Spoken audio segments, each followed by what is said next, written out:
I want to welcome everyone out there to TLBTV, and I'm your host, Lorana Hoops. Welcome to Write the World, where we talk to authors and writers of all different genres. And today I have a very special guest, Mr. Phil Burrows. How are you doing today, Phil? I'm fine, thanks. I'm fine, yourself? I'm doing very well. I love this display that you have behind you. Is this something that you did yourself or you had done for your books? I know a very good artist who did the Doctor for me, the alien you can see behind me. Right. He's done some artwork for me. He's a fantastic artist. A couple of mock-ups of the books. So when I go to book signings, I can got some pop-ups. It just helps to increase the interest. Absolutely. I mean, it's very beautiful. And the colors on your cover really pop. Does he design your covers as well? No, we did those ourselves. I mean, from the usual iStock, .com, and then we just found a nice font and made them. So. Oh, that's amazing. Okay, so your current book out right now is The Manaran Influence, and you would classify this as sci-fi, right?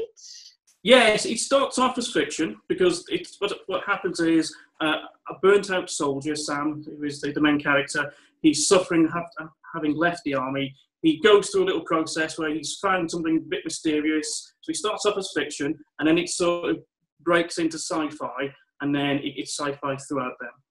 That's awesome. And I had the chance to review your book when it was posted on my blog, twoheartbeats.org, and it was really, really good. I mean, it grabbed me from the very beginning. My husband is retired Air Force, so I could kind of relate to that military side. And I'm not usually much of a sci-fi person, but your writing was just really on point and grabbed me in, even not really being much of a sci-fi person. Thank you. Thank you. You're welcome. So where do you get your inspiration for your books from? I don't know, in truth. I mean, I don't read sci-fi anymore. Since I started writing sci-fi, I won't read it because I don't want to end up plagiarizing. Oh, okay, that makes a lot of sense. But my main love is Cussler, Lee Child, Patterson, those kind of things, Jack Reacher. So I think some of my characters might reflect a little bit down that route. Not intentionally, but I've always had a wild imagination, and it's actually coming through in my writing. So that's wonderful. Did you have a favorite author growing up who really inspired you? There are so many. I mean, when I was a teenager, I broke into reading from a chap called Harry Harrison, who was a sci-fi for young adults, really.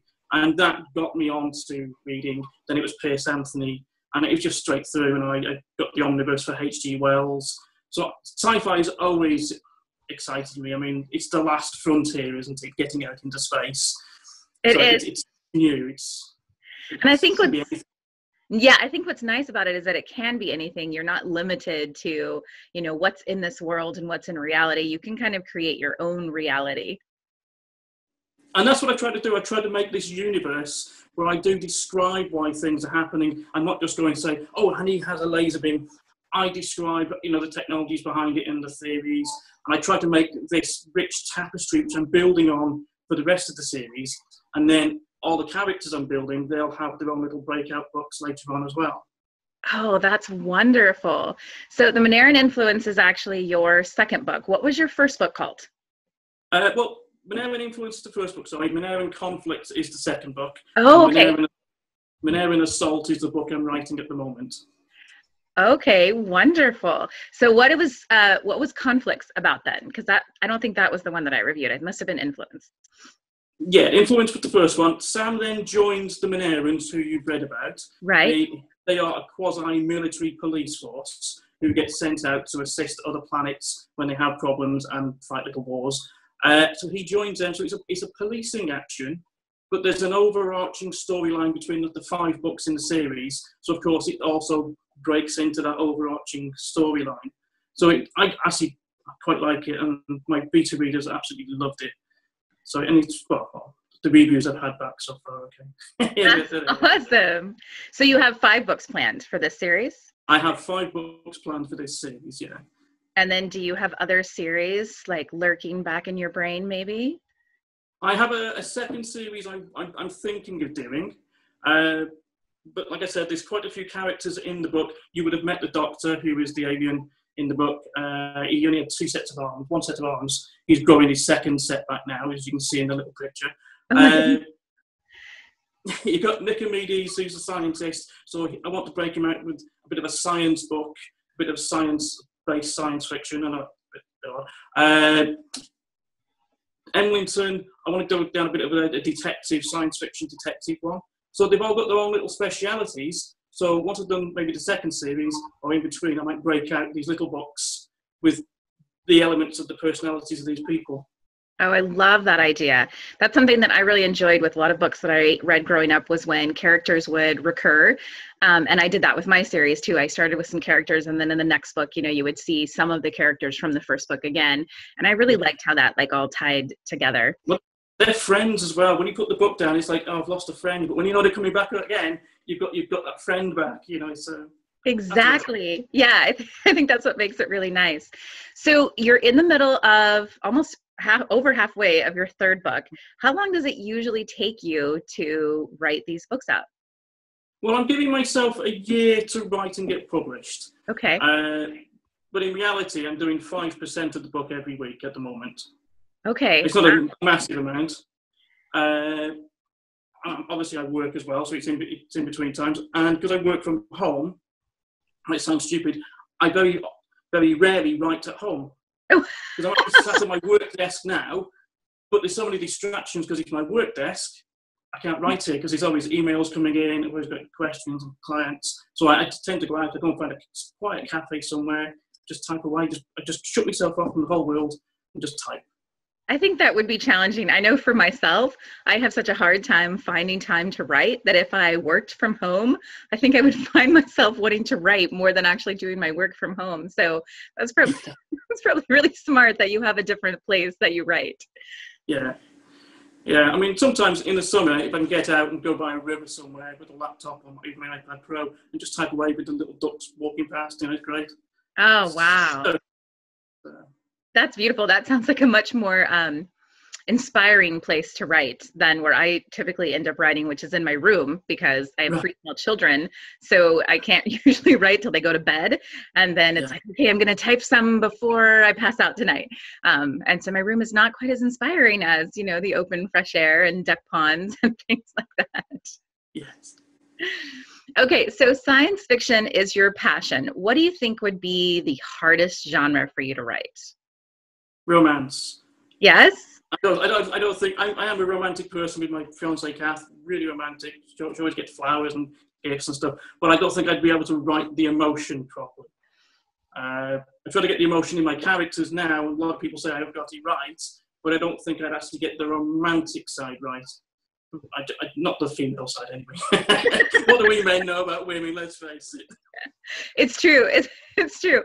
I typically write romance, and I'm trying to like incorporate some guy's point of view. And I'm like, I need to send this to an actual guy because I don't know that I've actually captured what a guy would say.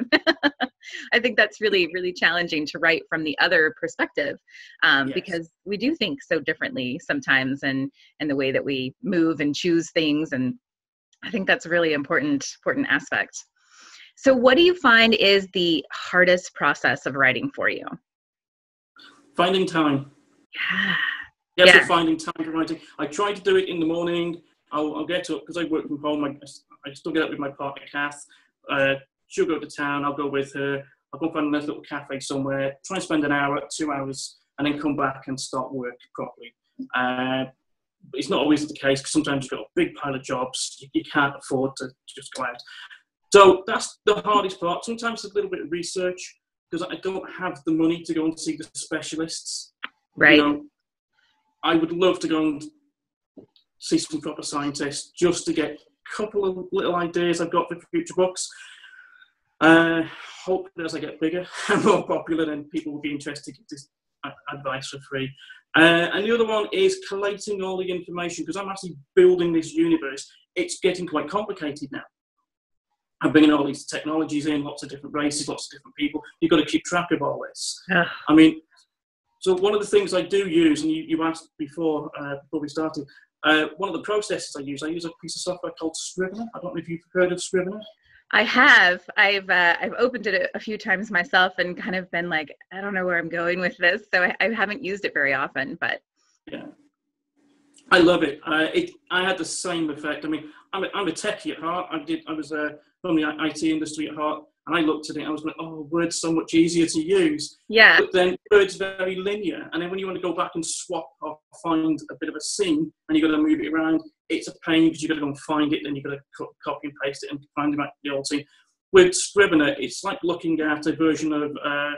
Do you use a Mac or PC? I use a PC. So you've got Windows Explorer. Mm-hmm. So you've got all the little folders on the left-hand side, and you've got your files on the right-hand side. Well, Scrivener's very similar. You'll have all your chapters in folders, and if you go into that folder, you'll see all your scenes as separate pieces of paper, documents.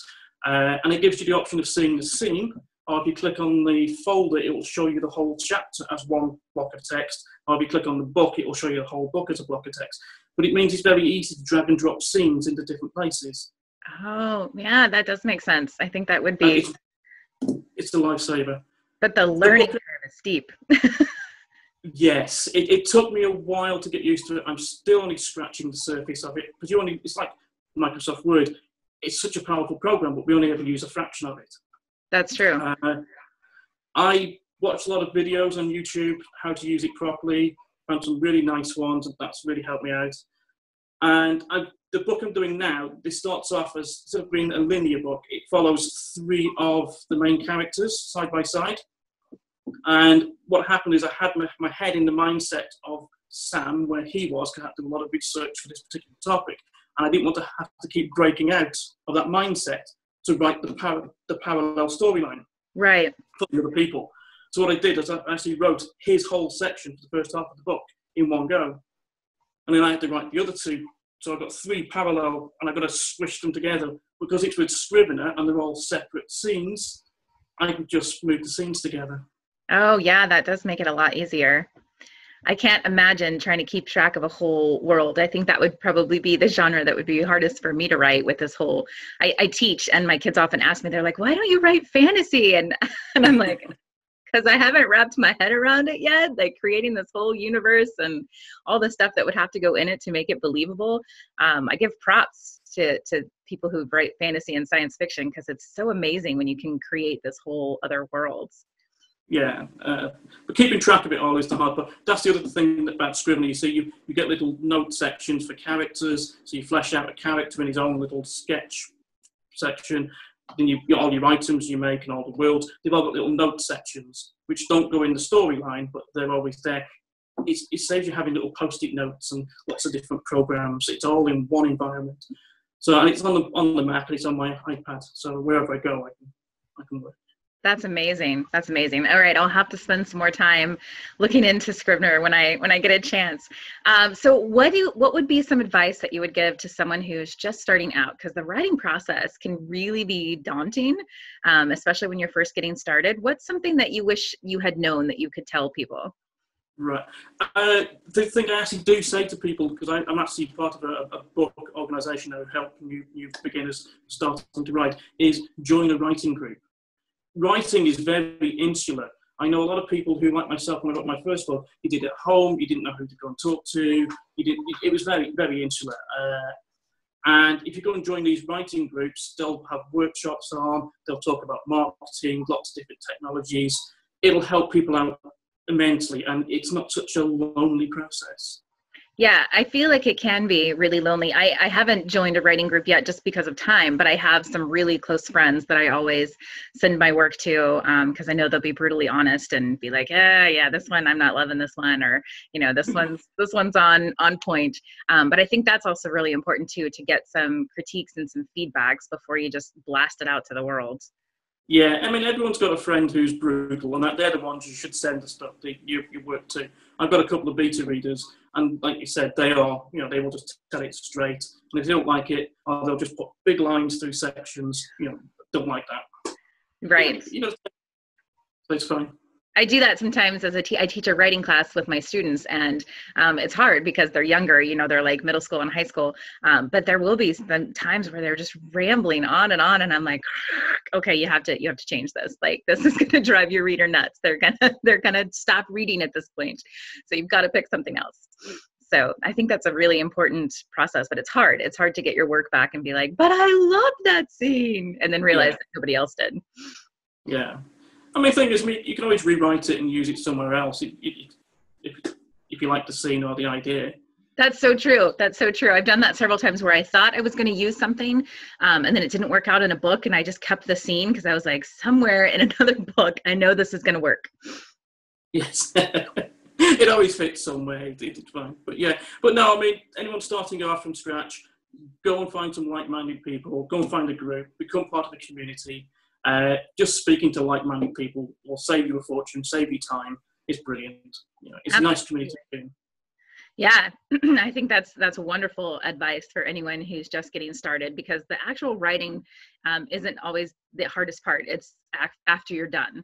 And getting it into the book form. And I mean, even formatting sometimes is a challenge, but the actual, like, making sure that it's going to work and getting it out in front of the right people and marketing it, I think that's really a big challenge. Yeah, as you said, writing the book is the easy part. I mean, when you're doing it the first time, you think, oh, I've done the hard part now, and it's not. That is the fun, easy part. Yeah. It's everything else that makes it harder. So, Phil, tell us where we can find your books, because you've got the first. Is the second one out yet? Yeah, it's on Amazon. They're both on Amazon in ebook and paperback. It's also on Amazon Unlimited if you sign up to that scheme, so you get them free if you're on that scheme. Basically, in America, that's the only place you can get it from. So it's Amazon. Okay. All right. So in America here, we can get it on Amazon. Do you know if it's on like Barnes & Noble or anything else, or is it just strictly Amazon? No, at the moment, it's just Amazon. I had book one first published through a different self-publishing company, and I had it on Barnes & Noble and iTunes, and I wasn't happy with the book. Actually, did a really bad job formatting it, and the proofreading was dreadful, so I had to pull it and go somewhere else. But most of my experience was, most of my sales came from Amazon. So I just thought, well, I want to go down the print route. CreateSpace is just such an easy route for me to take to get print and ebook, and that's the route I've chosen. I agree. CreateSpace is super friendly, and I had the same experience, oddly, with a self-publishing company, my first book, and it was terrible. And I ended up doing my next two books totally on my own, because I was like, that was awful. It was an awful experience, and they did a terrible job, and it cost a ton of money. And I was like, well, that was just ridiculous. And I found, like, I have my books up through Ingram so that it can be ordered through other bookstores, but they're not quite as friendly as CreateSpace. They have real different tight regulations, and if it doesn't fit just right, I have to go through numerous sometimes reworking of it. They won't accept all my PDFs sometimes, and I'm like, man, CreateSpace is amazing. But they're just super easy and flexible. They're pretty slick. I mean, they've got the process down quite easily, as long as you can format a Word document, and they provide the template. Yeah, they have great templates, and I've used their templates. They're a little tricky sometimes because they tab weird.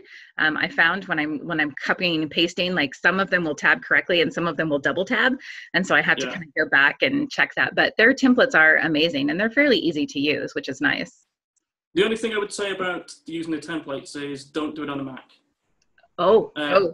Microsoft Word on a Mac is not the same as Microsoft Word on a PC. It's nowhere near as powerful and doesn't have the same features. One of the examples is in embedded fonts. So if you change the font and you embed the font in the document, which you often want to customize it for your branding, right? The Mac will strip it out. It does not do embedded fonts on Mac Word. Weirdly, I'm having that same problem on my PC. I was working on one of my kids' books, and I didn't even have Times New Roman font in there, and it kept telling me that the font was not embedded. And I was like, I don't have any Times font.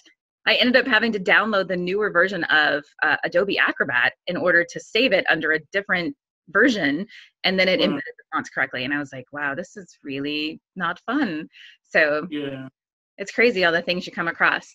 So if we research, probably if we type in P.N. Burrows would be the easiest way to find your books. I know that's what works with mine. Because sometimes On Amazon, yeah, no problem. My website is pnburrows.com. Perfect. pmburrows.com. And then you guys can also go to twoheartbeats.org, because I still have the post up from the Mandarin Influence, and all of Phil's links are on there as well. So you can click through all of his links. And when do you think your third book might be out, Phil, for all those people who are going to read these books and fall in love with them and want the third one right away? I want it on Amazon for November, in truth. I want to get it out there well before Christmas, so it's for the Christmas rush. Because then when I'm doing my marketing, I'm marketing 3 books for Christmas. That's awesome. That's an awesome idea to get it out for Christmas. And are you going to have a box set of the 3 books, do you think? Well, I'll probably do a box set of the 5. I think I've done a mock-up in Photoshop of a nice box set. I think we're putting it on Facebook in the next week or 2. It's sort of what it will be in the future kind of thing, and it does look quite nice. So, yeah, hopefully there will be a box set. Awesome. And are you on Twitter where people can follow you and keep up with you, Phil? I am. It's PN Burrows, @PN Burrows, and Facebook is /PN Burrows. Wonderful. So we can type all those PN Burrows in, and we can follow you on Amazon, and we can follow you on Facebook, and we can follow you on Twitter, and keep up with all the wonderful work that you're doing. It's amazing. Thank you. Yeah, absolutely. We try and keep Facebook fresh. We post every day, lots of different sort of artwork. I'm working with the artist again. I've got to go back to him, try and get some more mock-ups done of the characters, and have the Doctor redrawn for book 4, because in book 4, he's got his proper arms and he's changed a little bit. I won't give too much away. Yes, it's all exciting. Yeah. That sounds wonderful. So we can check out your artwork sometimes on Facebook too, because I know we have some artists who are going to love to see your character mock-ups, because the one behind you is pretty amazing. Yeah, I mean, the Alan Art, they call him, he's an amazing artist. Some of the things he's done, I mean, he's a proper artist. He's got things in galleries, and you just go, wow, he is so amazing. And I'm just lucky to have, he's got time to help me with my artwork. Absolutely. Well, if there's any scientists watching who have, maybe some time that you want to give Phil and let him pick your brain a little bit, make sure that you guys reach out and contact him, because he would love to be able to put some more scientific-y things in his writing. So we'll put that plug out there. Maybe we'll have a scientist listening who will be like, oh, I would love to talk to you. And they'll get a hold of you. That would be fantastic. Yeah, it certainly would. And of course, they'll get credits in the book, Right, absolutely. There's always credits in the book. Well, I want to thank you, Phil, for joining us. It's been fantastic learning more about your books and your process, and just you've been an amazing co-host. Thank you for being on my show, and for telling us a little bit about sci-fi and the worlds and how you come up with them, because that's definitely not in my comfort zone, and so I really enjoy getting to hear about how you guys come up with all these amazing ideas. Well, thank you very much for having me on your show. It's been a pleasure. Absolutely. And for all of you out there, make sure that you tune in next time. I'm your host, Lorana Hoops, and you've been watching Write the World on TLBTV.